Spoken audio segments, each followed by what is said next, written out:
একদিকে উত্তর আমেরিকার দিগন্তে 2026 বিশ্বকাপের রণদামামা বাজছে, অন্যদিকে চোটের নীল বিষাদে ম্লান হয়ে যাচ্ছে কিছু ফুটবলীয় নক্ষত্রের আকাশ। মাঠের লড়াই শুরুর আগেই মাঠের বাইরে ছিটকে যাওয়া এ যেন স্বপ্নের অকাল মৃত্যু। গত বিশ্বকাপের সেই বিষাদময় পেনাল্টি মিসের ক্ষত এবার মুছে ফেলতে চেয়েছিলেন রড্রিগো, কিন্তু রিয়াল মাদ্রিদের এই ফরোয়ার্ডের জন্য নিয়তি লিখে রেখেছিল ভিন্ন গল্প। গেতাফের বিপক্ষের ম্যাচে হাঁটুতে ভয়াবহ এসিএল চোট পেয়ে রড্রিগো এখন মাঠের বাইরে। সেলেসাওদের আক্রমণ ভাগের সেই গতি আর নান্দনিকতা রড্রিগোহীন বিশ্বকাপে কতটা ম্লান হবে তা এখন বড় প্রশ্ন। ক্ষত তৈরি হয়েছে ব্রাজিলের রক্ষণ ভাগেও। এপ্রিলে উরুর মারাত্মক ইনজুরিতে অস্ত্রোপচারের পর মিলিতাওয়ের বিশ্বকাপ স্বপ্ন এখন একরাশ দীর্ঘশ্বাস। তার অনুপস্থিতি কার্লো আনচেলত্তির রক্ষণব্যূহকে একরকম অনিশ্চয়তার মুখে ঠেলে দিয়েছে।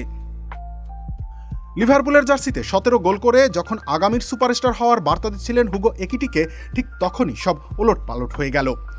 একিলিস টেন্ডন ছিঁড়ে যাওয়ায় দিদিয়ের দেশমের এই তুরুপের তাস এখন দর্শক। কিলিয়ান এমবাপেদের সাথে কাঁধে কাঁধ মিলিয়ে বিশ্বজয়ের স্বপ্নটা একিটিকের জন্য এখন নিছকই এক দূরবর্তী কল্পনা। টটেনহামের হয়ে প্রিমিয়ার লিগ খেলার সময় সেই অভিশপ্ত এসিএল চোট কেড়ে নিল জাভি সিমন্সের বিশ্বকাপ স্বপ্ন। নেদারল্যান্ডস দলের মাঝমাঠে যিনি প্রাণ ভোমরা হয়ে ওঠার কথা ছিল, সেই সৃজনশীল জাদুকরকে ছাড়াই এবার কোম্যানকে সাজাতে হবে তার রণকৌশল। বায়ার্ন মিউনিখের গোল মেশিন সার্জ ন্যাব্রি এবারও চোটের কাছে হার মানলেন। প্রশিক্ষণের সময় অ্যাডাক্টর পেশিতে চোট পাওয়ায় জার্মানির গোল ক্ষুধা মেটানোর প্রধান কারিগর এখন মাঠের বাইরে। সোনালি সুযোগের খুব কাছে পৌঁছেও ফিরে আসতে হলো প্যাট্রিক আগিয়েমাংকে। অ্যাকিলিস টেন্ডনের ইনজুরি পচেত্তিনোর এই তরুণ স্ট্রাইকারের বিশ্বকাপ স্বপ্ন ভেঙে দিয়েছে। দেশের মাটিতে যখন হর্ষধ্বনি উঠবে, আগিয়েমাং তখন লড়বেন পুনর্বাসনের কঠিন যুদ্ধে।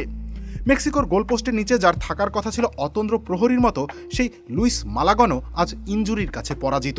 মালাগনের ইনজুরিতে ষষ্ঠবারের মতো বিশ্বকাপে গ্লাভস হাতে নামবেন 41 বছর বয়সী গুইলার্মো ওচোয়া। রবিউল ইসলাম রনি, খেলা 71।